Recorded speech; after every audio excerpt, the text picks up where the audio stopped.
రైతు పేరుతో రాజకీయాలు చేయటం తగదన్నారు మాజీ ఎమ్మెల్యే సురేందర్. పుల్కంపేట గ్రామానికి చెందిన రైతు రాజశేఖర్ రెడ్డి, లింగంపేట మండల రైతులు పొలాల ఎన్టీసీసీబీ అధికారుల జెండాలు, ఫ్లెక్సీలను హెచ్చరిస్తున్న కాంగ్రెస్ నేతలు మాజీ ఎమ్మెల్యే సురేందర్ ఎన్టీసీసీబీ బ్యాంక్ ఎదుట రైతులతో ధర్నా చేయటం సిగ్గుచేటన్నారు. గత 10 ఏళ్లుగా అధికారంలో ఉన్న బీఆర్ఎస్ ప్రభుత్వం రైతులకు ఎందుకు గిట్టుబాటు ధర కాలేదని, గతంలో కాంగ్రెస్ పార్టీ అధికారంలో ఉన్నప్పుడు మేము రాయితీ ఇచ్చాం, బ్యాంక్ అధికారులు ఫ్లెక్సీలు వేస్తే కాంగ్రెస్ ప్రభుత్వాన్ని నిందించడం మానుకోవాలి.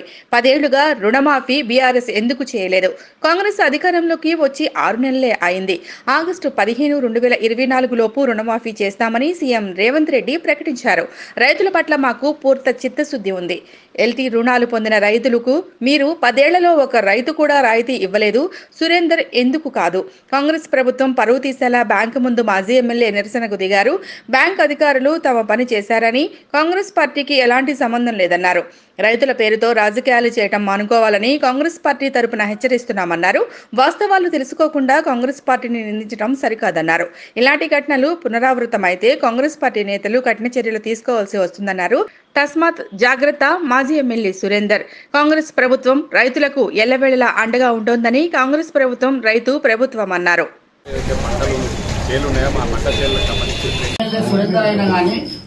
రైతు పేరుట రాజకీయం చేయడానికి తగదు. మేము కాంగ్రెస్ పార్టీ తరపు నుంచి హెచ్చరిస్తున్నాం.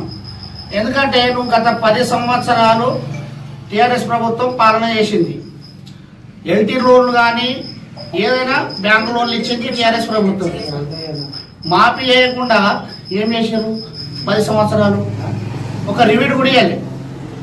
నీ సొంత ఊళ్ళే నీ అల్లుడు ట్రాక్టర్ కొండ పోతే కూడా నువ్వు ఏం చేయకపోయినావు 5 సంవత్సరాల అధికారం నుండి. ఇవాళ రైతును అడ్డం పెట్టుకొని కాంగ్రెస్ పార్టీ పేరు మీద రాజకీయం చేసుకుంటా ఎందుకు ఇచ్చేసాడు? 10 సంవత్సరాలు చేయండి. ఈ 5 సంవత్సరాలు నువ్వు కూడా చేయలేవు. 3 నెలలు కాలేదు, 5 నెలలు కాలేదు. మేము అధికారంలోకి వచ్చి కాంగ్రెస్ పార్టీ బదనాం చేస్తే నీకు మాత్రము హెచ్చరిస్తున్నాం. నువ్వు లింగంపేట తిరిగేందుకు కూడా నీకు స్థానం ఉండదు. సురేందర్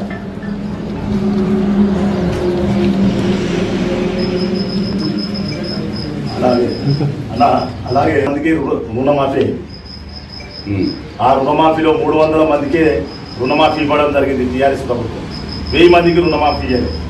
కాంగ్రెస్ ప్రభుత్వం రాజశేఖర్ రెడ్డి అదే ఇయ్యలేదు అంటున్నా. అయితే రాజశేఖర్ రెడ్డి గారు ఏకంగా ఒకటిసారి ప్రకటించారు, ఇవ్వడం జరిగింది. ఇప్పుడు రేవంత్ రెడ్డి గారు కూడా ఆయన ప్రకటించడం జరిగింది. 15 ఆగస్టు వరకు రుణమాఫీ ఏకంగా ఒకటేసారి మాఫీ చేస్తామని అనడం జరిగింది. రైతుల ప్రభుత్వం కాంగ్రెస్ దా, లేకపోతే మీరు పరిపాలించిన ప్రభుత్వం రైతులదా? ఈ రోజు రైతులు కాంగ్రెస్ వైపు చూస్తున్నారని చెప్పేసి జీర్ణించుకోలేక ఇలాంటి ధర్నాలు, ఇలాంటి కార్యక్రమాలు చేపట్టడం అసలు సురేందర్ గారికి వాస్తవానికి మీరు ఎప్పుడైతే పుల్కంపేటలో తలుపులు బీకిన కాలంలో మీరు వాళ్ళని హెచ్చరించలేదు. మీ పీరియడ్ లో తలుపులు కూడా తీయడం జరిగింది. ఇదే సొసైటీ వాళ్ళను మీరు అధికారులను ప్రశ్నించలేదు. ఆ రోజు మేము ప్రశ్నిస్తే మీరు ప్రశ్నిస్తున్నారు అని చెప్పేసి అన్నారు. అలాంటి దానికి పేపర్ కటింగ్ ఉన్నాయి, అవి ఉన్నాయి.